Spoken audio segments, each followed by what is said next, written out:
Hi, I'm Rhiannon from the Epsom Bakehouse and welcome to my bread making tip video. Thanks for joining me today. We'll be talking about 3 easy ways to add flavour in to your dough. But first, if you're enjoying these bread making tips, you can sign up for my free email series, sending you tips to help you bake great bread at home. I'll let you know more about that at the end of this video. So, if you've been baking bread at home for a while, you might have mastered a basic recipe. So for example, it's just a plain white dough, flour, water, salt and yeast.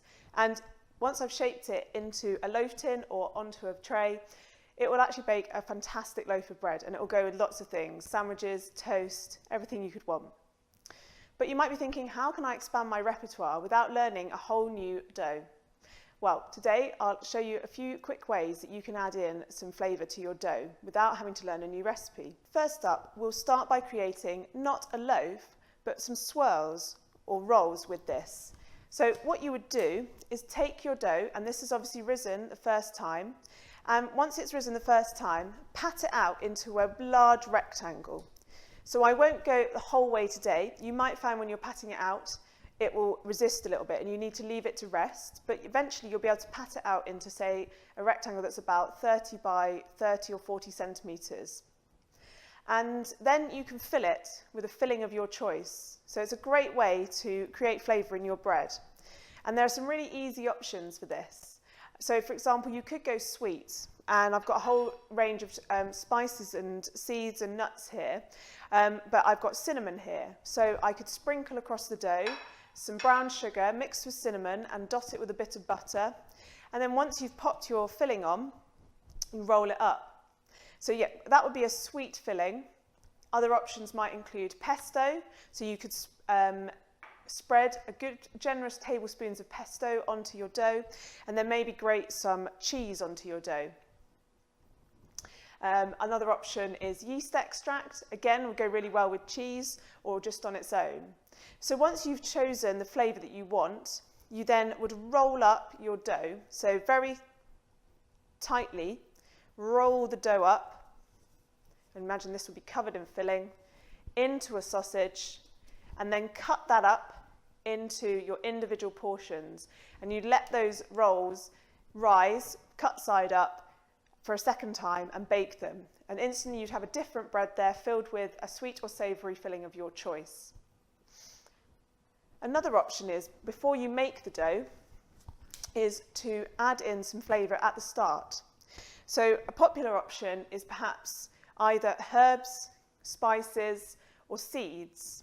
So any herbs, and I've got dried and fresh here, so you could pick off the leaves, say for example of this thyme, and put it in with maybe some nuts and cheese grated into your dough, or you could use dried herbs, or I've got something like cardamom seeds here, and that would work well, again, either with the rolls that I just showed you, or it would work well with something like orange zest into your dough and a bit of sugar.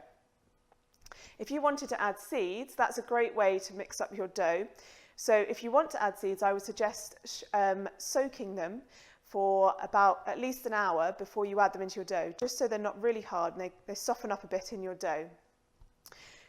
Likewise, you could add in some nuts to your dough. So I've got, for example, here pecans and walnuts. And if you are going to add in nuts to your dough, first off I would roast them. So into the oven at about 180 degrees centigrade, or maybe 150 centigrade, for 5 to 10 minutes, until you can just smell them starting to flavour and really get that really nice roasted flavour. Let them cool and break them into small pieces.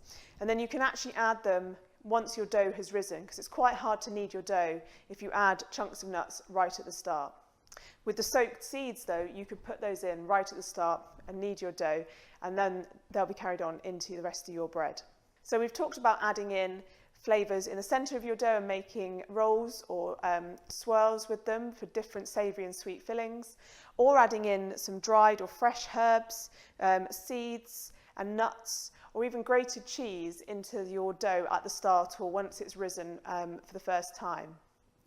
And then lastly, you've got other options of perhaps more fresh ingredients. So I've got, for example, this beautiful pepper, but you could also have sun-dried tomatoes, olives, or cherry tomatoes. All those things could be added into your dough.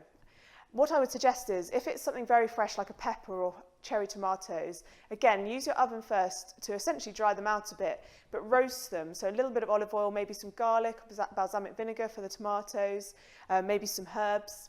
Roast them in the oven until they're just slightly charring and they're very soft. And then what I would do is blitz them up in a food processor to make a paste. And then you could add it in that way at the beginning of your dough making, and you might need to reduce the water content a little. But then that flavour of, say, roasted tomatoes, roasted peppers, or if you're using sun-dried tomatoes and olives, you could just whiz them up in the food processor without roasting them, and then use that paste to create your bread dough. And all those options I've talked about, you can mix and match. So you've got roasted vegetables, you've got spices and herbs, you've got nuts, cheese, pastes, different flavourings. You could use things like tapenade as well. There's so many options that you could add into this plain white dough to make a new bread. So why not go and experiment? I've given you 3 options there, but I'd love to hear what flavours you like to use in your bread and whether you're going to use any of those tips to create a new loaf out of your basic dough that you've already mastered. So if you've enjoyed this bread making tip, let me know in the comments and what you're doing. And also, if you want to know more about baking your own great bread at home, you can download my free email series, as I mentioned at the beginning. I'll put a link in the comments. You get 5 great bread making tips straight to your inbox, 1 a day, to help you bake great bread at home. Otherwise, I'll say bye for now and enjoy baking great bread at home.